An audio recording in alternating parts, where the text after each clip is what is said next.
So everything I'm going to be doing is just probably reviewing for the questions that are on that there.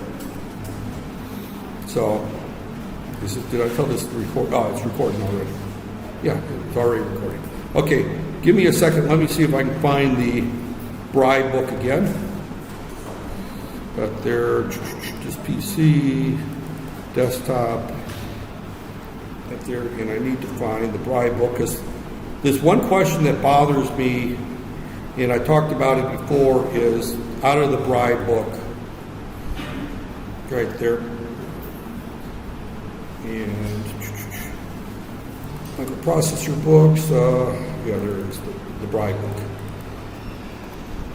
Right there, it's out of this book here.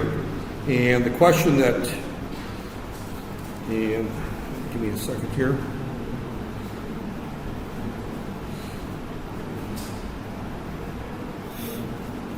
Got there. And I probably want to go through, today I'm just going to talk a little bit about the memory interface again.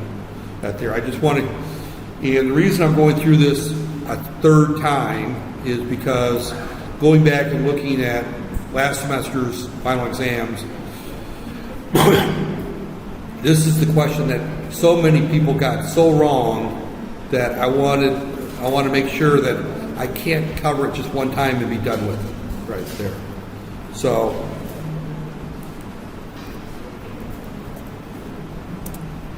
right there.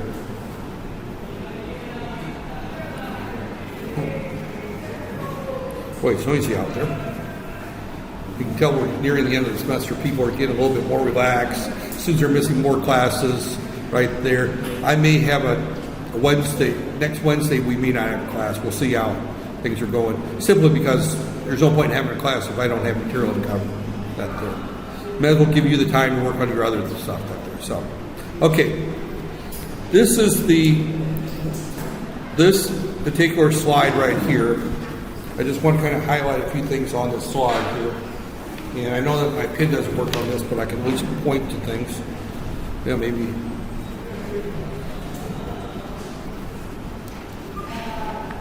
Yeah, my pen doesn't even work, so I'll just use the mouse right there.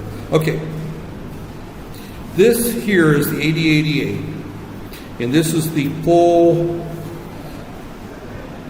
address bus, memory bus, being separated out. And this circuit here is one that, if we look at it, we've got these two chips here, the 373s. These are 74 373s, and what they are is they're octal latches. They're called an octal latch. That there, and I don't know. This thing is doing this thing again.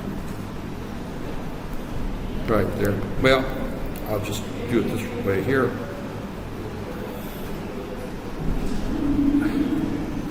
Right here. An octal latch. And what an octal latch does is it's got 8 inputs right here. I'm just going to call it I0 through I7 right there. And it's got 8 outputs. Out 0 through out 7 right there. And it's got an input here, it's usually called G right there. And if we go back and look at my slide, you can see there's G. G is my latch enabled right there. What this device does is whenever G is high, these inputs are moved to the outputs right there. That there.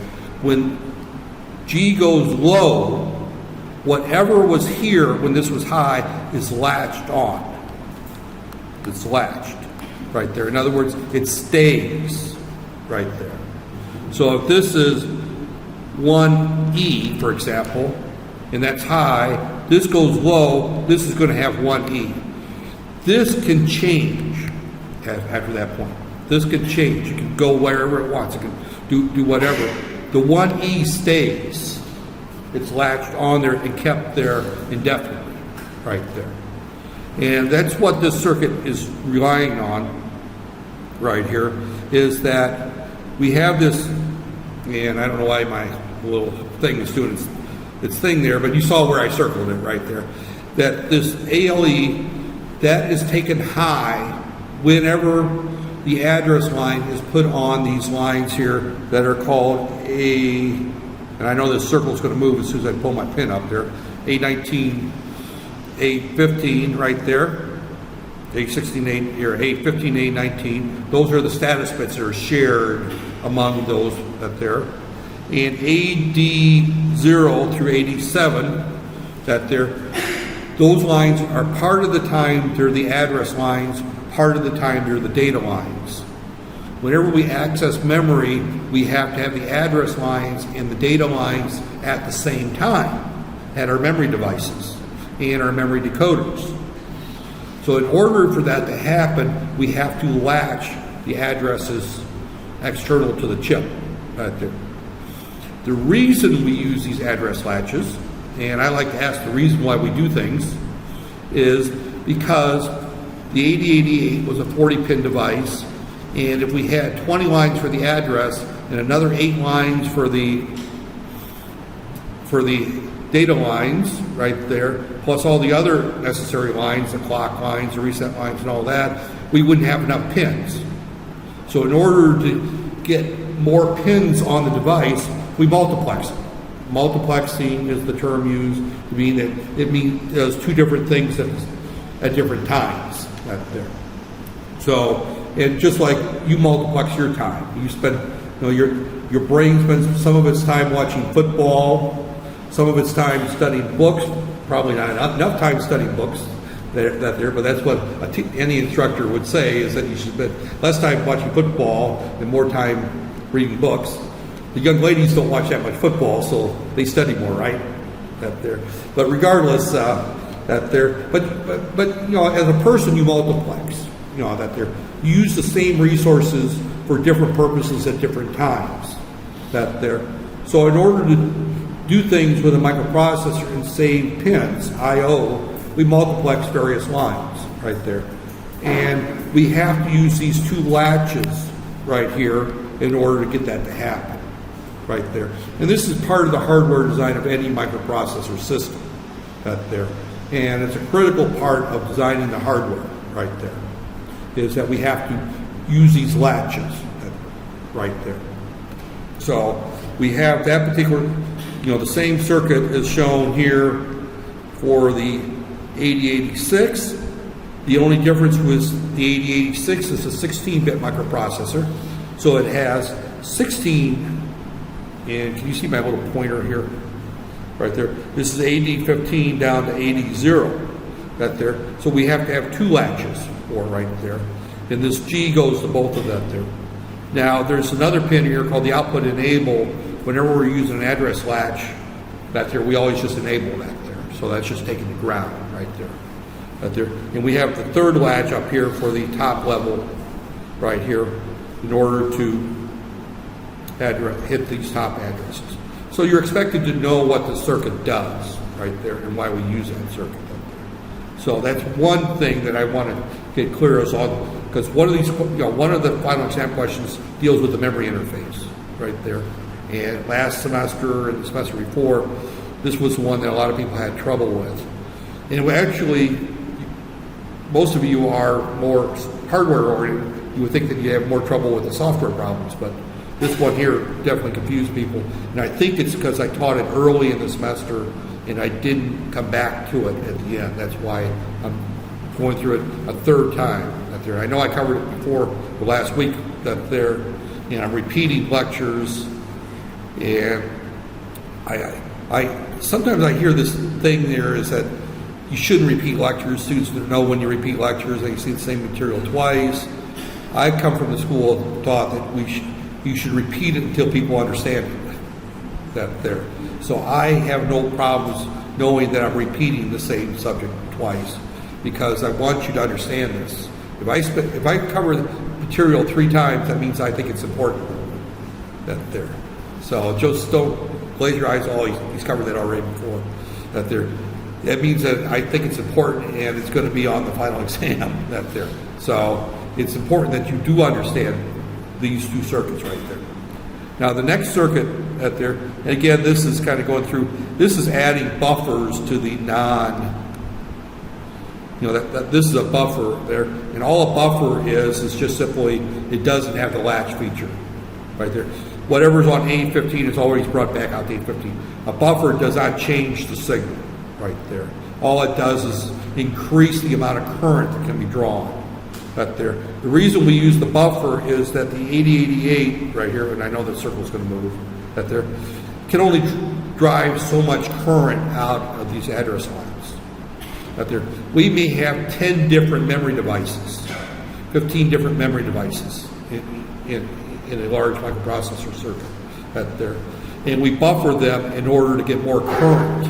Right there. This thing here might draw, maybe be able to give us 1 mil, and this is going 1 milliamp, and that's going to move again. I don't know why this circuit does, why this does that, but that's just a problem with Microsoft Reader. That there, but the microprocessor might be able to drive 1 milliamp, for example, and every device tied to it might take 1/10 of a milliamp input current, right there. So when we look at, here's my microprocessor output, I'm just going to call it AX, and if I got a whole bunch of devices out here that are going to require that this address put in there, and every memory device or every memory decoder is going to be connected to the address bus, right there. So we may have 10 different devices tied to this here. So that means if I tie this directly to each one of these, every time I output this signal that this is going to have so much current going into it. I in, this has I out, which is equal to the sum of all the INs right there. So this is drawn, 1/10 of a milliamp, 1/10 of a milliamp, 1/10 of a milliamp, 1/10 of a milliamp, and I've got 10 or more of these out there. I'm going to be drawing my full milliamp very quickly. So I put a buffer in here in order to increase the amount of current that can be driven out of that there. So that's why we buffer that there. So now go back to right here. That's why the 373s have buffers built into them, right there. So you don't have to buffer anything with with the latch because the latch itself is a buffer.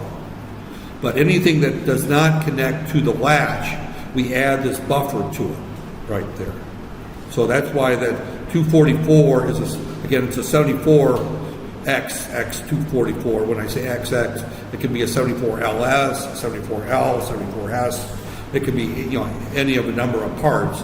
But all that particular part there does is whatever is on the input is put to the output.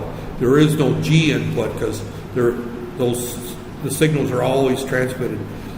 This signal here is the same as this signal here all the time with a propagation delay. There's a propagation delay going on there. But this doesn't change the value of the data.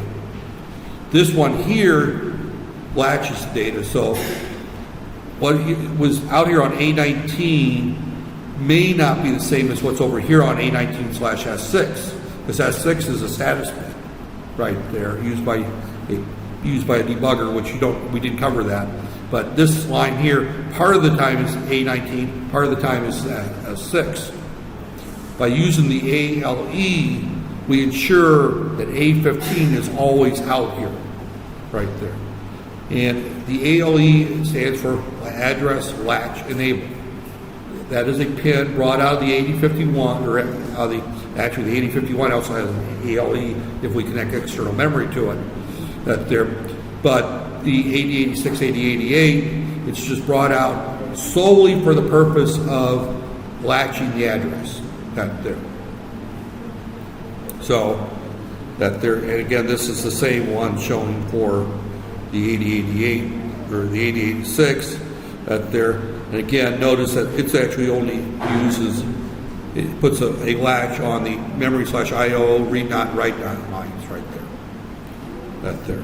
So it does and it does use a 245, which is a kind of an interesting one that one there is also uses the G knot line in order to pull off again,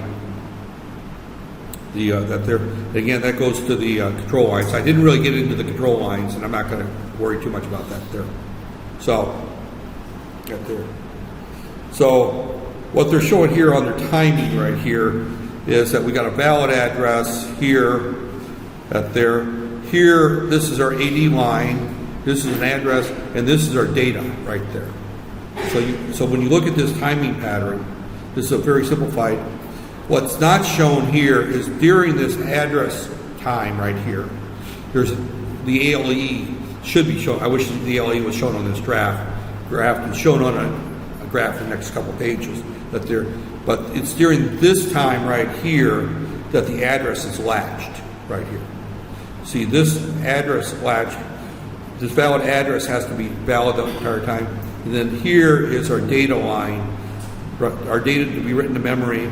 Our write not line goes low, and then it goes high. This high transition is what latches the data into the memory. The address tells it what memory location to latch to put the data in. So this is a write cycle. Also notice that we still show our 4 clock cycles as our typical bus cycle right there. So there's 4 clock cycles and a bus cycle right there. And I'll repeat that there's 4 clock cycles and a bus cycle right there. You don't have to memorize this drawing right there. Again, this is the read operation right there. Same thing. We have our valid address, which is latched. They're not showing the ALE here, but the ALE pulses high during half this clock cycle right there. This is the read not line. It goes low. This is telling the memory to put data out onto the data bus right there. This page here, the data is written to by the processor. This graph here, the data is written onto the data bus from the memory. And the read not line is telling the memory to put data out. So when we do our interface for our memory, the read not line tells it the memory is going to write to the data bus. On this one here, the write not line tells the memory that it's going to read the data, store the data in the memory. So the write not line means we're writing to memory. Read not line means we're reading from memory, right there. So these are there. And in order for this timing to happen that way, you have to have this full circuit right there. Otherwise, it doesn't work. If you don't have the address latches, it won't work. The buffers you may or may not need, depending on the size of your device. If you're dealing with a full motherboard system with 15 different memory devices, then you may have to buffer. You definitely will have to put the buffers in. If you're dealing with 2 or 3 memory devices, the buffers may not be necessary. Right there. But the latches are definitely necessary. Right there. So those are right there. This is the full diagram. Right there. I'm not going to go through that other than to show right here, this is where the ALE goes high. See, this is putting onto these shared lines right there. You know, this is an address, this is valid address right there, and that ALE causes it to latch right there. So it that goes high during this time right here. If you look at T1 right here, that's when the address is valid coming out of the processor. We go back to here, right here. You'll notice here's T1 starting from here to here, and this goes high right after T1, and goes low before T1 goes low, before this first clock cycle ends right there. That first bus cycle ends right there. So this is what latches the data right there. And that always goes high during T1. T1 is the first clock cycle in the 4 bus cycle, right? 4 clock cycle bus cycle, right there. So you got T1, T2, T3, T4, right there. So what happens is during T1, a valid address is put out there, and then during T2, the data the data goes that there. Now this is showing right here that we have there. So there, and this is the right timing. Again, it's the same type of thing there, and they're not showing they're not showing the ALE on this one right there. So okay, that's the only thing out of this chapter that you need to worry about right there. Is that there? So I didn't cover any of this out there. Now the next thing that I covered is the actual memory interface, and this is the one that really confuses people right there. And this will definitely be on that there. When we look at memory, right there, we have N address lines right there going to memory right there. Those go to those A0 to AN. Those are the lower parts of the address right there. Then we have our outputs right there.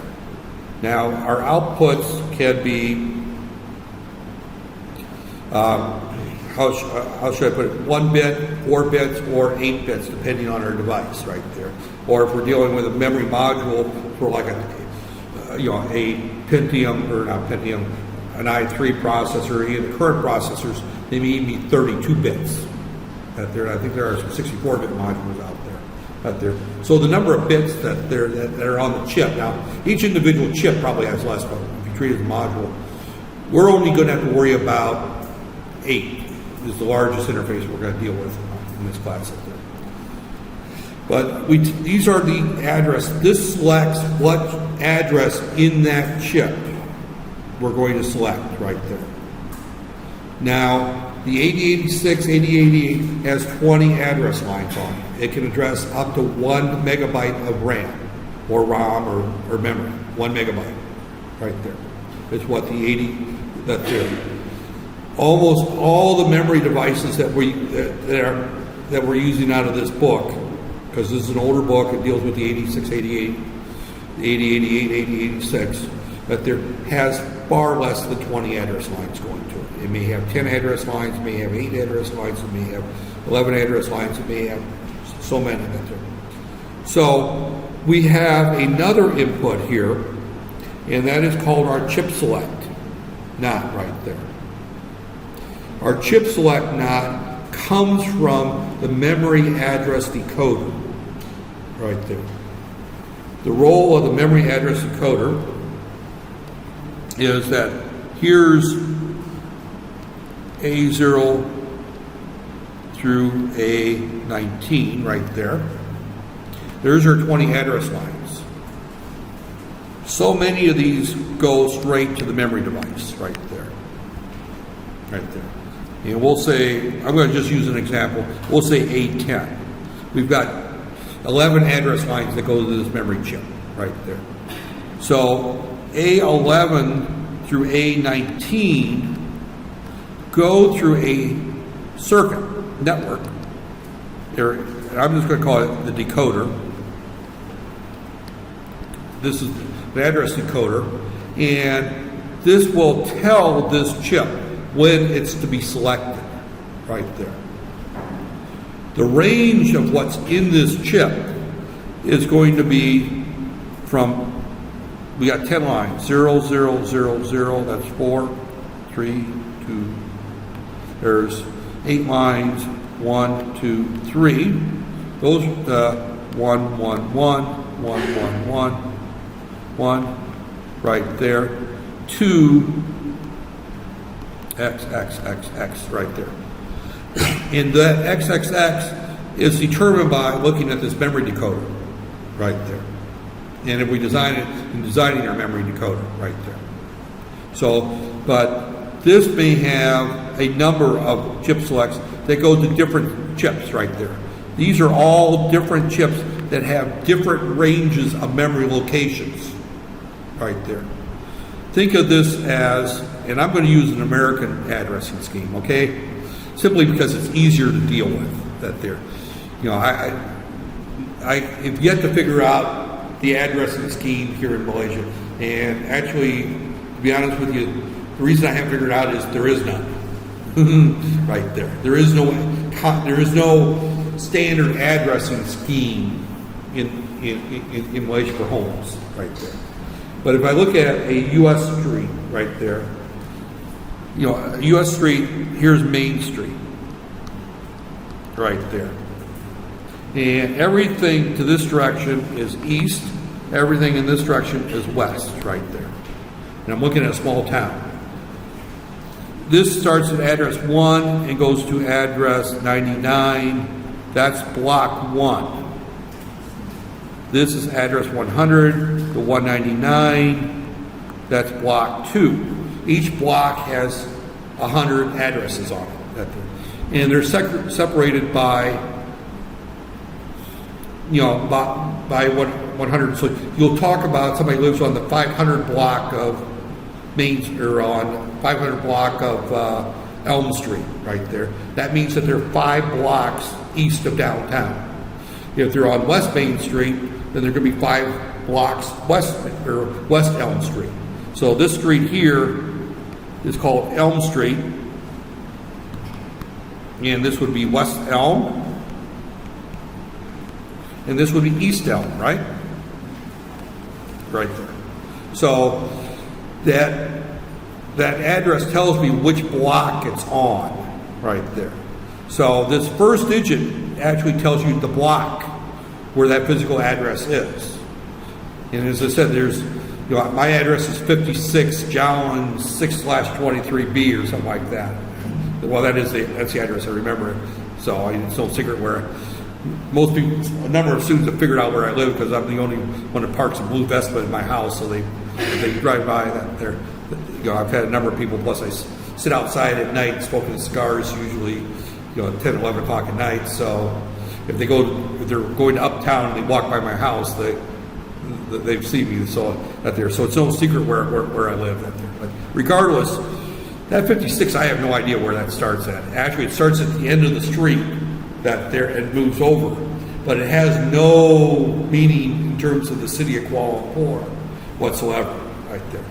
Where I'm used to in the U.S., most addresses have a distinct bearing on where this house is with respect to downtown, you know, the town center. Because usually you have Main Street, and then you have, I can't remember the, you know, usually they have, it's not, Main Street's the one that usually runs north-south, but it could run east-west, and then there's usually another street that, but there's a center street that starts right at the center of the town, and everything goes out this direction, everything goes out this direction. So you have something north, and then you have something south right there. And if you're in a city like New York, you would have Central Avenue and Main Street, for example, there.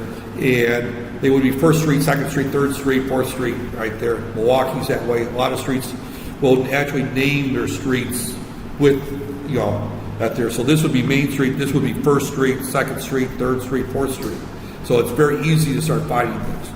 But this, what we're trying to narrow down to is what block our the memory location we're looking at. So I look at the block as looking at the first digit or 2 digits of that there. Because when you get far enough out, you got, you know, I had a house on 37th. That was, I'm trying to think now. That was East Arlington, right there. So this told me that I was 39 blocks from downtown, right there. And 37 tells me that I'm on the north side of the street, right there. And 38 would be on the south side of the street. So most numberings in the U.S., the evens are on one side, the odds are on the other side. So it's very easy to find an address that there is. Again, here there's no pattern or reason that there. I just, you know, if someone builds a a Tommen, which is what you call a neighborhood, like Tommen down on Dakota is where I live, right there. So they just name all the streets within Tommen down Dakota. So, and they reuse street names quite often. So if you don't have the Tommen listed, then, you know, I think when I lived in Kelong, I was number 8, Jolin 6, Tommen Cordia or something like that, right there. So if I didn't have the Tommen Cordia, they wouldn't know which Jolin 6 it was, right there. So that there, you know, I'm used to that there. But the Tommen is probably the closer thing is what we're looking at for, is that you have to narrow down using this chip select whether or not it's in that particular block or that particular Tommen or that particular subdivision that there or that there. So I think when I list my street, I have to put down, you know, 56 Jolin, whatever, Tommen Dakota, Stoppock, that there. I have to list all that information. I don't know whether there's another Tommen Dakota in KL. There might be. That's why I have to put Stoppock in there. So, but you have to put the whole address. When you deal with an address in New York, you can put down 3529 West 1st Avenue, and that's all you need because they don't repeat anything else. Out there, you can just, as a matter of fact, I could go the 1st Avenue, and I know it's 35 blocks straight west out there, and that's where the house is. It's very easy to find out there. And I shouldn't pick on, when I pick on Malaysia on this, keep in mind that they follow the British system, and the British system is pretty much screwed up.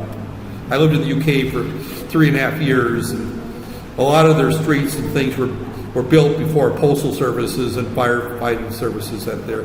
So I lived in an address, I think it was like number 8, St. Paul's Road, Ford End, Bedfordshire, you know, that there.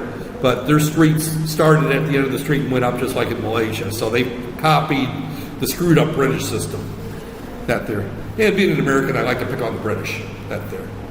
And having lived there for 3.5 years or so, not quite 4 years, I learned a lot, picked up a lot of things to pick on the British. But if the British talk about Americans, they pick on us too. I think the number one thing is in the U.S. we call it math. Here they call it maths. They follow. It drives me crazy when someone says that I'm taking maths 1. It's math 1. That math is plural by itself in the American system. So we have to find this chip select. And this chip select comes from the address encoding circuit right there. Right there. And this is the one that people tend to have all right there. And they go through ROM memory, and the difference between ROM and RAM typically is that ROM memory, you can't write to it. That's the only difference from interfacing with that there. I'm not going to get into dynamic RAM that there, but or the internal workings of the memory that there. So when we look at this particular chip here, we'll just look at this one right here. This is a 4016 2K by 8 static RAM. So that tells me that it addresses 2048 addresses. That's what the 2K tells me. When I look at the number of address lines, I've got A0 through A7 right there, A8 and A9 and A10. So I've got 11 address lines there. Right there. And you see that listed right there, A0 through A10. So if I bring up my calculator, right here, I pull up my calculator, I put it in standard scientific mode, and I take 2 raised to the 11, I get 2048 right there. That tells me the size of the memory right there. That's how many addresses there are in this chip. There's 2048 addresses right there. My 86 can address 1 gig or 1 meg. So I have to narrow down, is this the chip I want to select? Because I've got in this chip 2,000 addresses. Is this the right chip? Is what I have to narrow down to right there. So inside each memory chip here, we have 8 addresses right here, or take 8 memory locations out there. There's 8 bits for each location. So each location contains, this is address, well, there's one case, so I'm going to say this is address 100. It's going to have, in this address right here, D0 through D7. So those are going to be tied directly to the data lines right there. So I'm only going to deal with, on the final exam, 8-bit memory out there, just to make your life easier. If we had to deal with 1-bit memory, then we would actually just tie each chip to a particular data line right there. In this particular case, we are going to deal with 8 out there. So that's just tied to the data bus directly. So if we want to use this chip with the 8086, we have to connect A0 through A10 to A0 through A10 on the address bus. Right there. We have to connect D0 through D7 through to DQ1 through DQ8. Now, Texas Instruments likes to start their memory addressing with bit 1 and go to 8. We have to shift that to bit 0 to 7 out of the processor right there. So when we connect this to the processor, we need to connect right here A0 through A11 are tied directly to the processor through our address, through our decoder, or our unlatched right there. In other words, going back to that previous slide that there. As a matter of fact, let me just go back to that. And then I'll come back to this here, right here.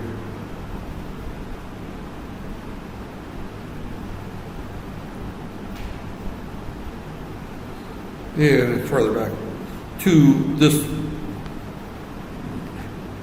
A0 through this buffered part right there. In other words, this whole discussion is dealing with these lines after they've been buffered and after they've been demultiplexed right there.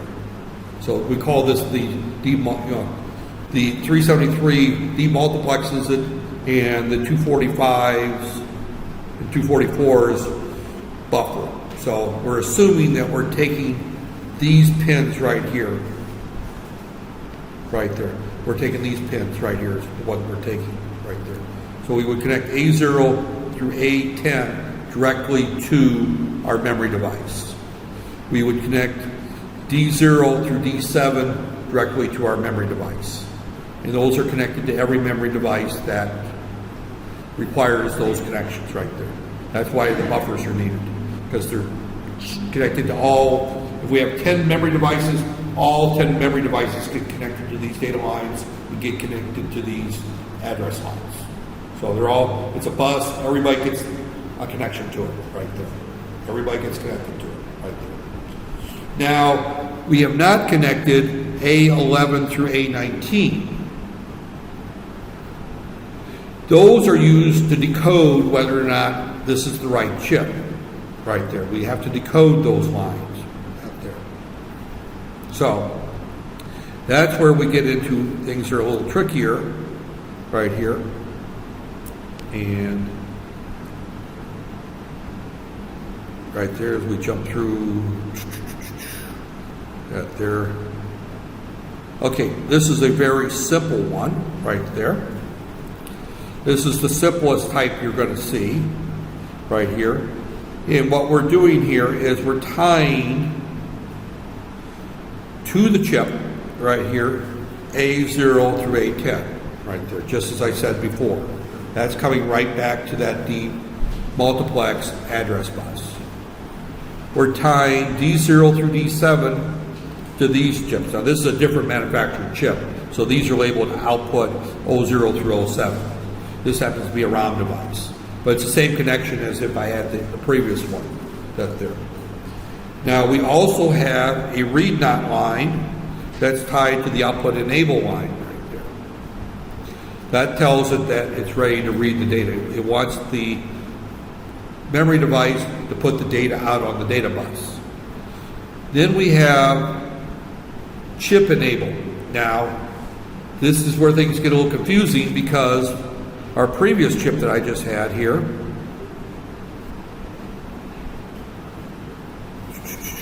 this has a chip select now. Chip enable and chip select are the same thing. I know as students, you sometimes get confused. Does it mean chip enable or chip select? You have to realize that they're the same thing. Different manufacturers use different names, and they do it just to confuse people. I'm convinced of that there. But that's what happens, that there is that this chip enable or chip select are the same thing. That they're, this line tells this chip this is the one being pointed to right there. You know, I'm pointing to this gentleman right here. I want you to answer that question right there. That is what the chip enable. You don't need to answer the question. I'm just using that as an example. Is that this chip enable is telling that this particular chip is the one I'm talking to right now, right there. We have to narrow it down to who am I going to talk to, right there. And this circuit here is a very simple circuit, right there, that is actually just using A19 through A11, and it's running through a NAND gate, right there. Now, for the output to be low on a NAND gate, all the inputs have to be high, right? If there's any inputs low, the output of an AND gate is going to go high.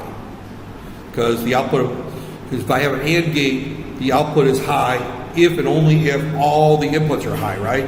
So if it's an AND gate, the output is low if and only if all the inputs are high.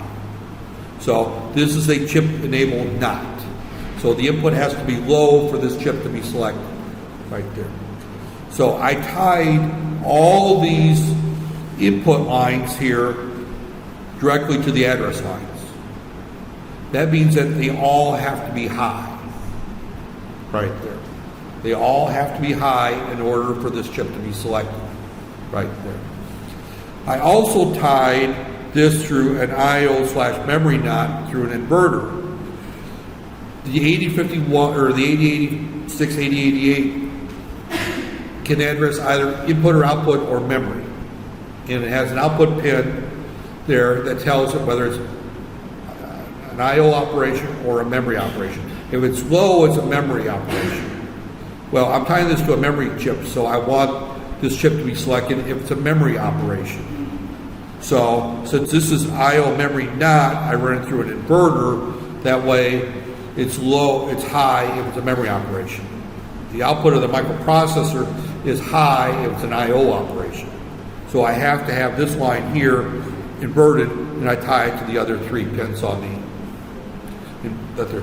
So this particular chip right here requires that all A11 through A19 be high for this chip to be selected, right there. So this chip is going to be at the top of memory, right there. So I could just simply write this down, right there. A19, and this is the way you're going to want to do it on the final exam, by the way. A18, A17, and you don't want to necessarily put all these up there. I'm just going to put it in blocks of 4 right there. Right there. Right there. So A19 through A11, this is A16, this is A11, this is I'm missing one here, okay. This is A11, this is A9 or A8, this is A5, this is A3 or A4, A3 here, A0 right there. So there's 4 bits here. This goes all the way to A11 right here. Actually, if we do this right, it's 19 through 19, 18, 17, 16. The next group is 15 through 15, 14, 13, 12, 11 through 11, 10, 9, 8, 7 through 4, and 3 through 0 right there.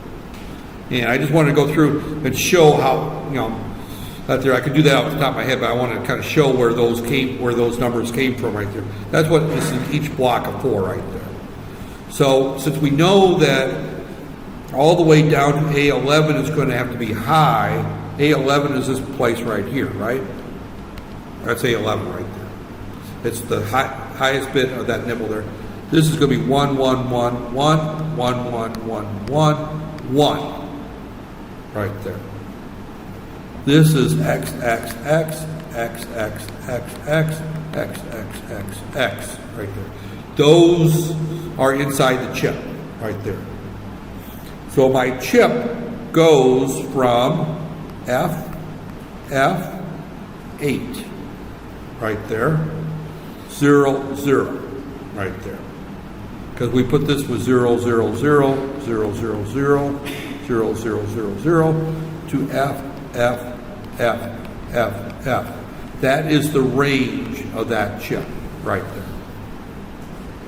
Those addresses are in that chip there.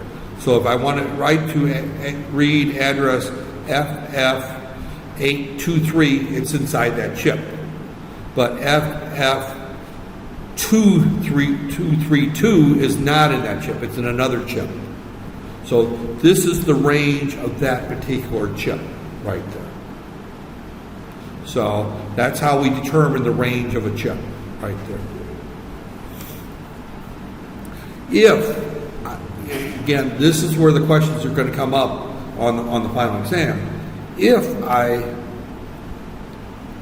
put an inverter on one of these, and I can't write on that there, but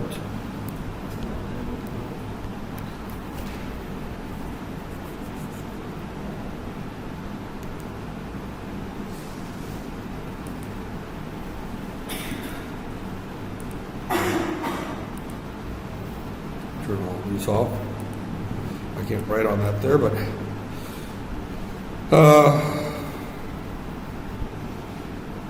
let me just go.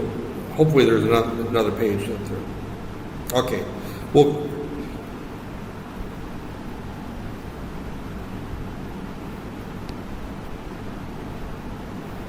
I'm going to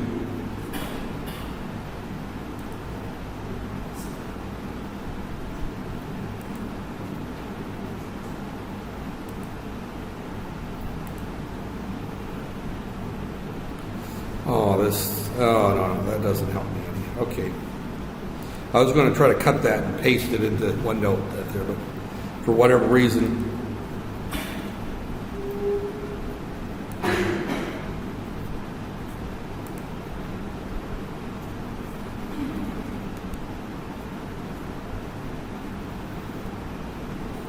no, it's not going to let me do it.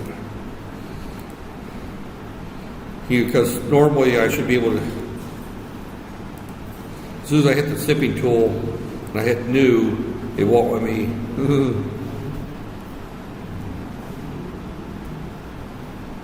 It won't let me do it. So, okay. All right. Well, let's just say for sake of argument, I'm going to just, bear with me, I can't draw this way I want to draw this. But let's say I put an inverter on A16, okay? So going back and I put an inverter on A16, that means that A16 is this one here, right? That's this bit right here. So what I've got there is that, again, it's the same pattern.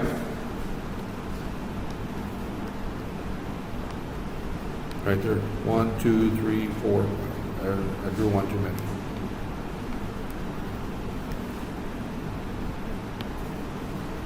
Oh, right here. 1, 2, 3, 4, 5. Okay, so this is A19 through A16. This is A15 through A12. This is A11 through A8. This is 7 through 5 or 4. And this is 3 through 0, right? And I put an inverter on 16. That means that that's going to be a 0 right there. 1, 1, 1, 1, 1, 1, 1, X, X, X, X, X, X, X, X, X, X, X. Now our range has changed right there because this is now E, right? F8, 0, 0 to E, F, F, F, F. By putting that inverter, now I change the range of my chip. This is my new range right there. But going back to our circuit, by putting an inverter on one of these here means that that bit has to be a 0 for that chip to be selected. Right there. Now this is a very inefficient way of doing memory selection. This is the easiest way if you've only got a couple, except for you have to have a 16 input NAND gate, which is a pretty large NAND gate. They do exist, but the more common way is to use another chip that has 3 pins and 8 outputs. And this is called a 3 to 8 decoder. Now, this particular chip makes things a little bit, it makes it simpler in terms of hardware, but makes it a little harder to figure out what's going on. Right there. This particular chip has 3 inputs, A, B, C, and 8 outputs. Only one of the 8 outputs will be low at a time. And those 8 outputs will be only low if the chip is selected. Right there.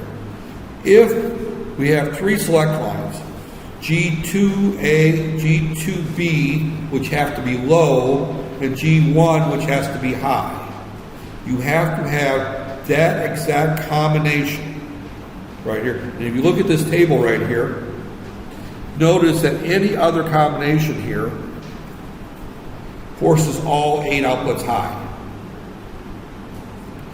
This combination right here, 001, is the only one that will enable any of the output pins.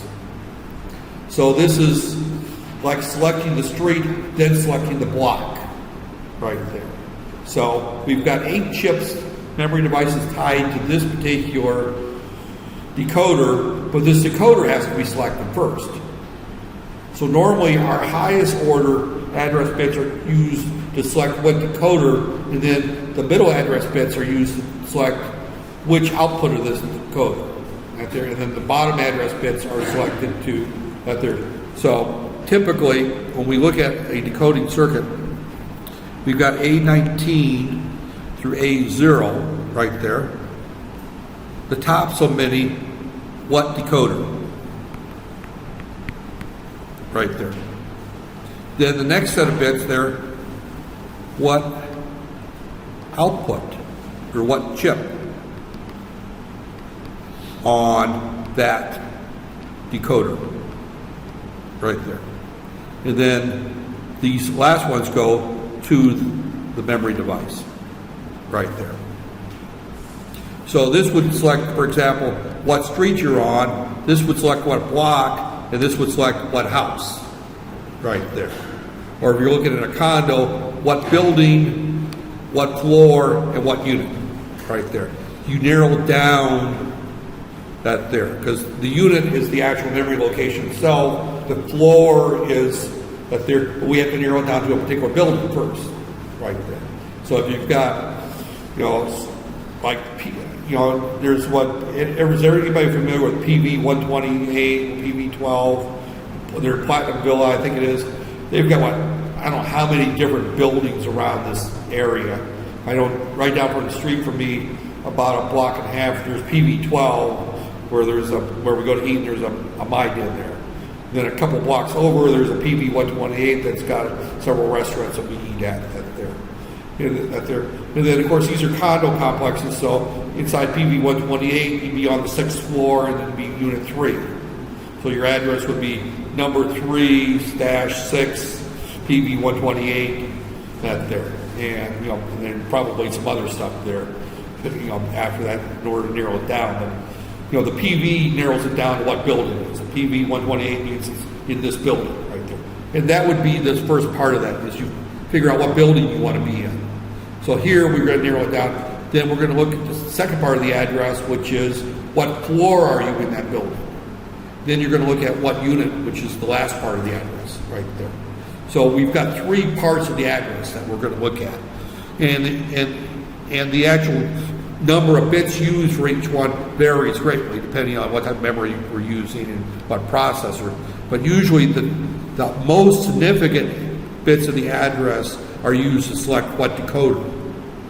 Then the next part of the address is what output of the decoder, and then the last part of the address goes to the memory chip and selects what actual physical address in that memory chip right there. So when we look at this right here, we have the 3 enable lines in there. So we get into another example here, right here. And here's an example here where I'm tying here, we're using the same NAND right here, right there. A19, A18, A17 are tied to G2B. So A19, A18, and A17 all have to be high, right there.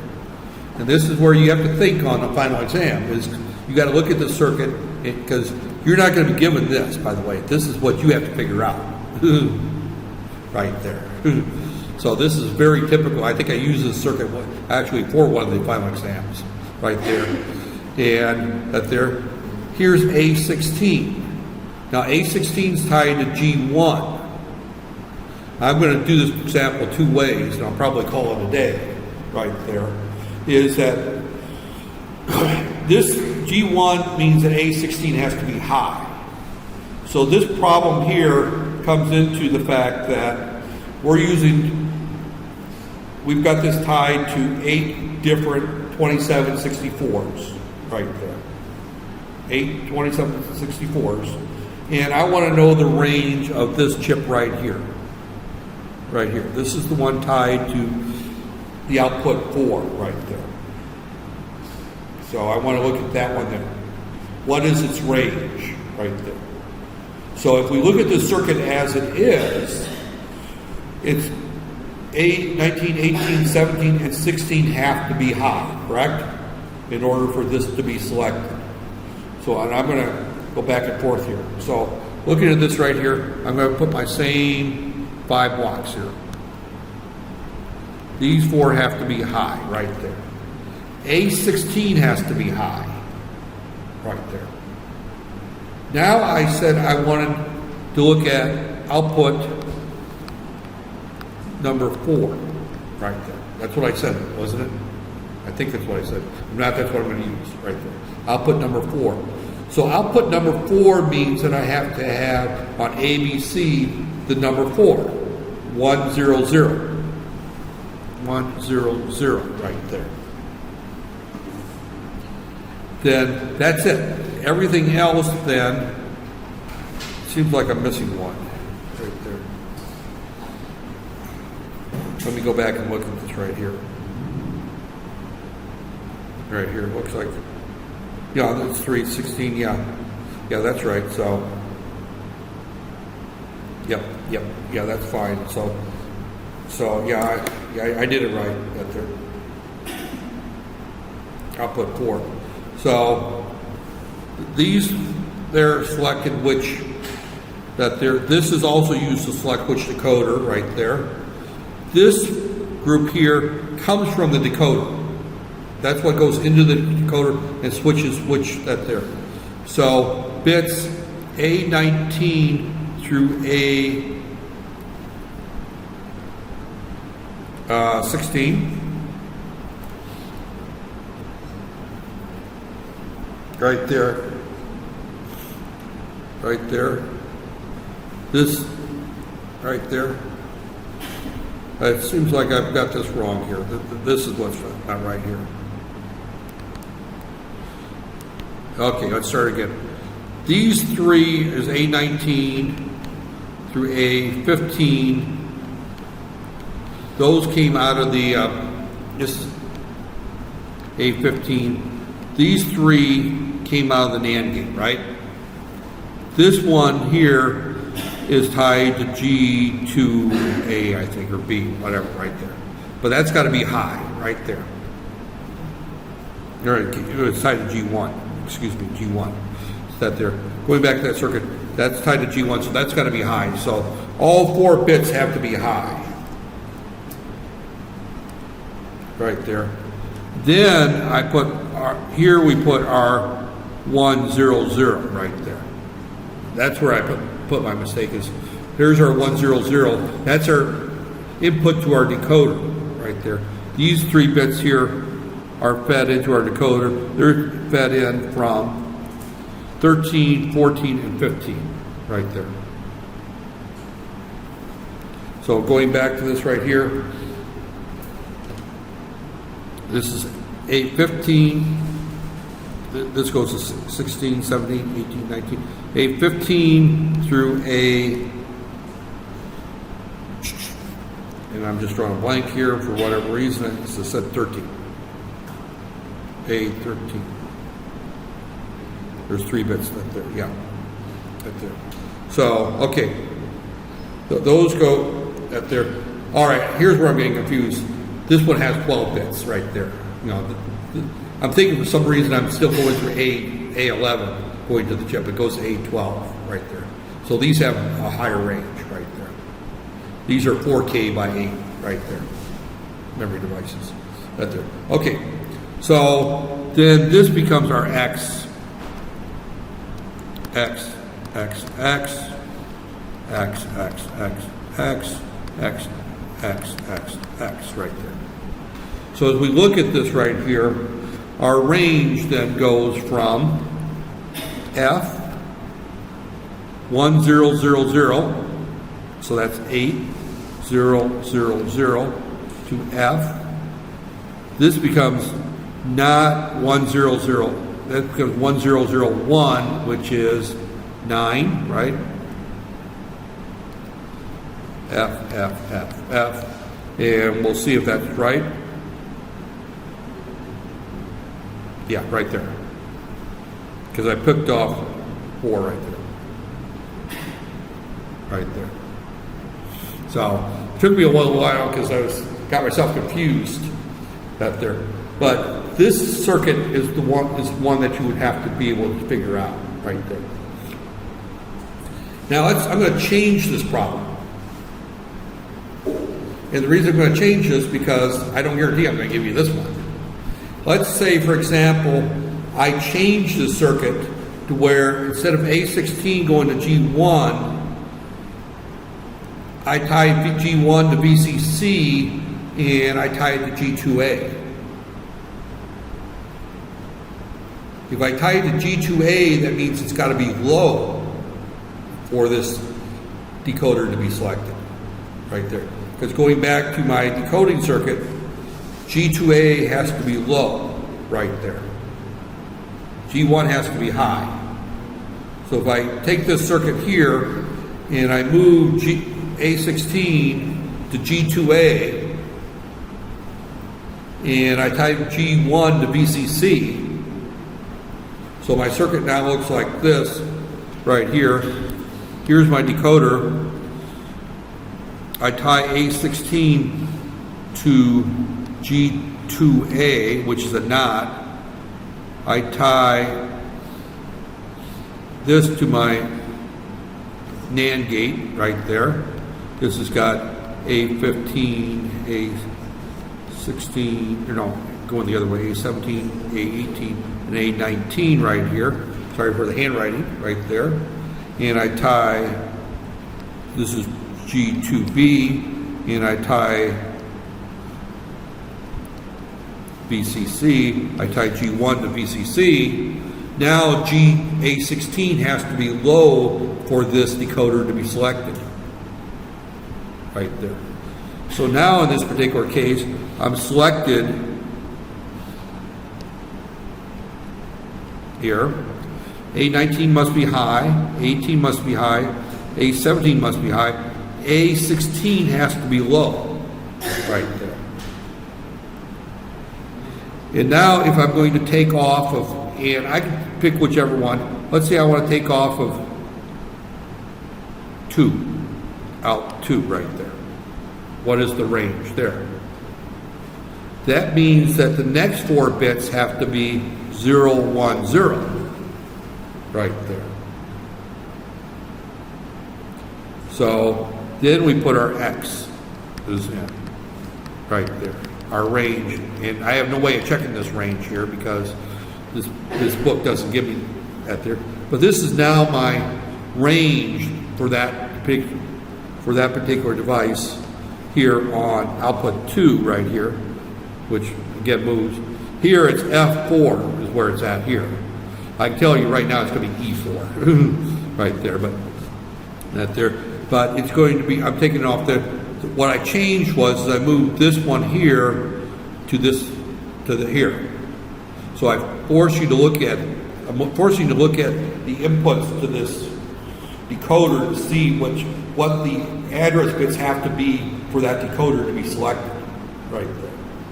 So in this particular case, that there, going back to our problem here that I gave, that there, we're going to go from the range of, again, remember you start with 0, 0, 0,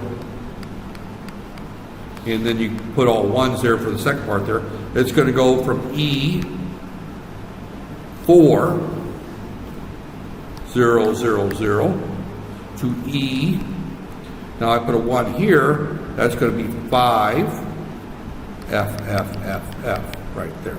That's our new range for this new example right there. That there. If I look at there, this said that it was 04, F4000, F5, F, F, F, F. This F changed to an E because I changed this one here. Right there. So you have to practice some of these right there. Again, if I can also put an inverter on one of these here, right there. I have all kinds of options out there, but what you have to be able to do is you have to be able to figure out what memory devices contains what range. Because the design process is the reverse, right there. I don't ask you to do any design, I ask you to analyze that there. But this is the kind of problem you're going to see on the final exam, that there. And you are going to see one like this, that there. And the past 2 semesters I've taught this class, the performance on this problem was pretty poor. And I'm spending a little bit of time just before the final exam going back, because before I covered it at the beginning of the final and I reviewed it, said it's going to be on the final. Nobody could get it right. So now I'm going through and reviewing just this particular type of problem out there. So I don't know how I am on time, and I don't really care, but that there, I still talked for over an hour on the subject right there. I was going to let you out early and just cover this, but I think this was an hour well spent right there, because this problem is going to be worth, I'm going to stop there, probably 10, 15 points on the final exam, that there. And you can see how that lowers grades real quickly when nobody gets it right. That there.